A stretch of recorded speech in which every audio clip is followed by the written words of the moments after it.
The Michelin-starred restaurant hummed with quiet elegance, soft jazz, candlelight, the gentle clink of crystal. I sat across from my husband Derek, watching him sample the wine with the practiced air of someone who belonged in places like this. Our 5th anniversary dinner, at the same restaurant where he'd proposed 6 years ago. To us, Derek raised his glass, his wedding ring catching the light. 5 years of building our dreams together. I clinked my glass against his, the sound hollow as my smile. 3 hours earlier, I'd discovered our emergency fund, $15,000 we'd saved over 3 years, was gone. Every penny transferred to his sister Chloe's account. "You seem quiet," Derek said, cutting into his Wagyu beef. "Everything okay?" Before I could answer, a familiar voice boomed across the restaurant. "There's my little girl." I turned to see my father striding toward us, his silver hair gleaming under the lights. Marcus Sullivan commanded attention wherever he went. 20 years of building a real estate empire will do that. He carried a leather portfolio that I recognized as his business folder.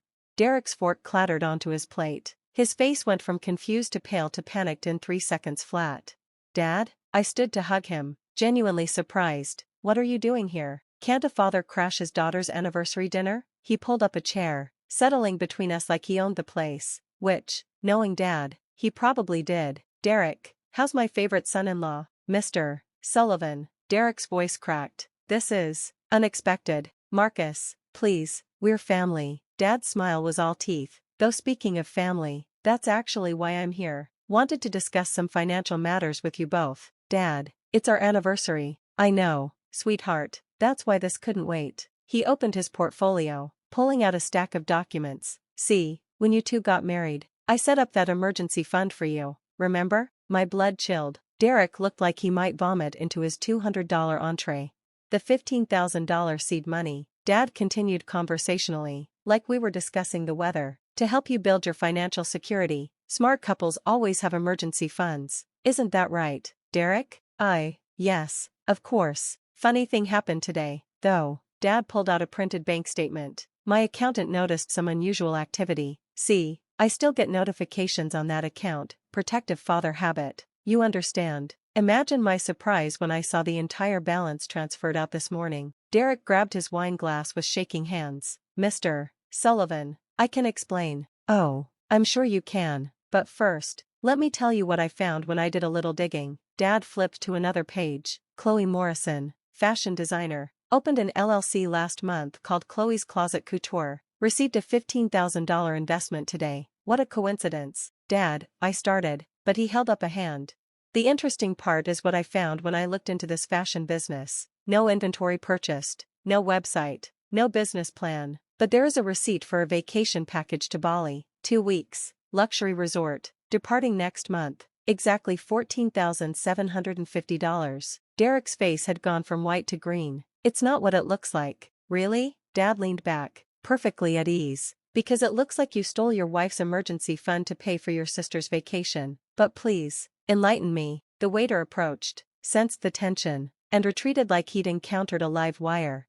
"It's family money," Derek finally said, straightening his shoulders. "Chloe needed help. Family comes first." "Family?" I found my voice, anger overriding shock. "Derek, that was our emergency fund. What if I lost my job? What if one of us got sick?" "Don't be dramatic, Olivia. We both have good jobs. Chloe's following her dreams. She deserves support, not your greed." "My greed?" I laughed, sharp and bitter. "I work 60-hour weeks. I've saved every bonus, every tax return, every penny I could to build that fund. And you call me greedy for wanting to keep our emergency money for actual emergencies?" "See, this is the problem with your family." Derek turned on Dad. "It's all about money with the Sullivans. Some of us understand that relationships matter more than bank balances." Dad smiled. It was the smile that had terrified boardrooms across the state. "Relationships, let's talk about those." He pulled out another document. Derek Morrison, employed at Nexus Marketing for 18 months. Before that, 3 jobs in 2 years. Current salary, $45,000. "How do you?" Olivia Sullivan Morrison, Senior Marketing Director at Providence Tech. Salary, $135,000 plus bonuses. Contributed 78% of the household income last year. Dad's voice was calm, factual, devastating. "Tell me more about how my daughter's greed is the problem." Derek's face flushed red. "Income doesn't determine." "You're right, actions do." Dad pulled out his phone. swiping to a series of screenshots. Like the fact that this isn't the first time you've taken money without telling Olivia. The credit card you opened in her name last year? The one you maxed out and hid? I stared at Derek. What credit card? Or the investment you made in your friend's food truck that never materialized? That was what? $8,000 from your joint savings? How could you possibly know? Because when someone hurts my daughter, I make it my business to know everything about them. Dad's friendly mask slipped, revealing steel underneath. Did you really think I'd give my blessing to this marriage without keeping tabs? Derek stood abruptly, napkin falling to the floor. This is insane. Olivia, we're leaving. Sit down, I said quietly. What? Sit down. He sat. The credit card. Explain. Derek fidgeted. It was for Chloe's last business venture, the jewelry thing. I knew you'd say no, so you committed fraud, used my social security number, my credit score, to fund your sister's schemes. She's my sister, and I'm your wife. I slammed my hand on the table, making the glasses jump. Other diners turned to stare. I didn't care. 5 years. Derek. 5 years I've been subsidizing your family's dreams while you call me greedy for wanting basic financial security. That's enough. Dad intervened, pulling out a final document. Olivia, I took the liberty of having my lawyer draw this up. Derek's eyes widened as he recognized the legal header. Are those divorce papers? Dad confirmed, citing financial infidelity, fraud, and breach of fiduciary duty, along with a police report for identity theft regarding that credit card. You can't be serious. Derek laughed nervously. Over money? Olivia, baby, let's talk about this at home. I looked at him, really looked at him, the man I'd married 5 years ago. Charming, confident Derek who'd swept me off my feet with romantic gestures and grand promises, who'd gradually convinced me that keeping separate finances meant I didn't trust him, who'd worn me down until I'd agreed to joint accounts, then made me feel guilty every time I questioned his spending. Did you ever love me? I asked. Or just my salary? How can you ask that? Because someone who loves me wouldn't steal from me and call me greedy for objecting. It wasn't stealing. It was family money. No, Dad interjected. It was money Olivia earned and saved. Money you had no right to touch without discussion. Money that, legally speaking, you stole. She's my wife. What's hers is mine. Actually, Dad smiled that dangerous smile again. Remember that prenup you fought so hard against? The one you finally signed because Olivia refused to marry you without it? Paragraph 7. Section 3. Any transfer of marital assets over $5,000 requires written consent from both parties. Derek's mouth opened and closed soundlessly.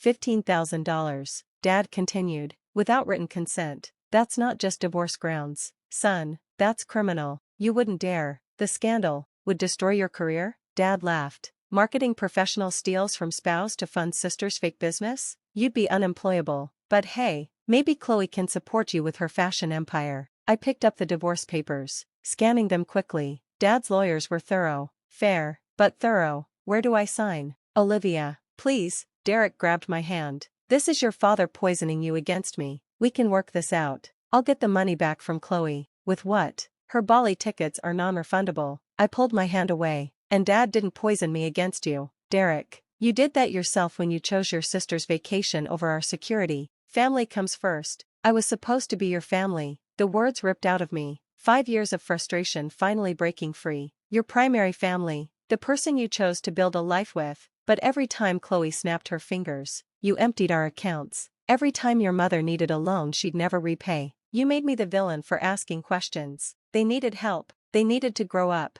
And so do you. I signed the papers with sharp, decisive strokes. I'm done being your ATM. I'm done being called greedy for wanting the security I work for. I'm done with you. Derek stood, knocking his chair back. You'll regret this. When you're alone and realize money can't buy happiness. Money can't buy happiness. I agreed. But it can buy freedom from users like you. He stormed out, leaving his half-eaten meal and unpaid check. Typical. Dad reached over and squeezed my hand. I'm sorry, sweetheart. I didn't want to do this tonight, but when I saw that transfer this morning, you've been monitoring our accounts this whole time? Just the emergency fund. And only because, he sighed. I had a feeling about Derek from the start. The way he lit up when he learned about the family business. How he pushed for joint everything so fast. I hoped I was wrong, but you weren't. I laughed bitterly. God, how did I not see it? Because you loved him. And love makes us blind sometimes. Dad signaled the waiter. Should we get dessert? Or would you prefer to go home? Home. I need to change the locks. Already done. My security team is there now. They'll have his things packed by morning. I stared at him. How long have you been planning this? Since the credit card incident 6 months ago. I've been documenting everything, building a case. I wanted to tell you sooner, but I wouldn't have believed you. I finished. I'd have defended him. Said you were being overprotective. You needed to see it yourself, to choose yourself. He handed me a key. This is to a safety deposit box. All the evidence is there, bank records, credit reports, documentation of every financial impropriety. Your lawyer will need it. We left the restaurant, Dad's arm around my shoulders. In the parking lot, I stopped by my car, the one I'd paid for myself, unlike Derek's vehicle which I'd co-signed for. Thank you, I said, for protecting me, even when I didn't know I needed it. Always, sweetheart. Though next time, maybe we can skip the emergency intervention at anniversary dinners? Next time? I laughed. There won't be a next time. I'm done with charming men who see dollar signs when they look at me. Good. You deserve someone who sees your worth beyond your net worth. As I drove home, to my locked house, my protected assets, my father's fierce love, my phone exploded with texts.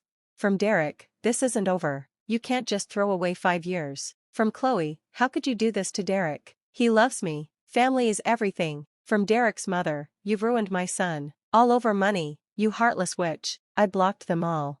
The next morning, I woke up in my Derek-free house to an email from my bank. The $15,000 had been frozen pending investigation for fraud. Thanks to Dad's quick action and my signature on the police report, the money would be returned within days. But the real gift wasn't the money. It was the revelation of who Derek really was, and who I was without him. Over the following months, the divorce proceeded smoothly. Derek tried to contest it, claiming emotional distress and demanding alimony. The judge laughed when presented with evidence of his financial crimes. Not only did he get nothing, but he was ordered to pay restitution for the credit card fraud. Chloe's fashion business never materialized. She went to Bali on my dime but returned to find her brother facing criminal charges and her gravy train permanently derailed. She posted a lengthy Instagram rant about how money corrupts families and some people value wealth over love. I valued self-respect over exploitation. There's a difference. A year later, at a charity gala Dad dragged me to, I met someone new, James, a pediatric surgeon who insisted on paying for his own coffee and got genuinely confused when I offered to cover dinner on our third date. I asked you out, he said. Why would you pay? When I explained my history, he listened without judgment, then said, your ex sounds like an idiot. Who steals from someone they love? Someone who loves money more than people, I replied. Then he deserved what he got. James raised his glass, to emergency funds that stay funded, and to partners who understand that family means protecting each other, not exploiting each other. We've been together 2 years now. He's never once asked about my salary, my father's money, or suggested investing in his cousin's startup. He has his own emergency fund, his own retirement accounts, his own financial goals. When his sister needed help with medical bills last year, he asked if I minded if he dipped into his savings to help. His money, his choice, but he asked because we're partners. That's the difference between family and users. Family respects boundaries, users see them as obstacles. Derek eventually married someone else, a woman whose Instagram bio says entrepreneur but whose business is selling essential oils to her high school classmates. Chloe still posts about her fashion dreams between shifts at Target. They're perfect for each other.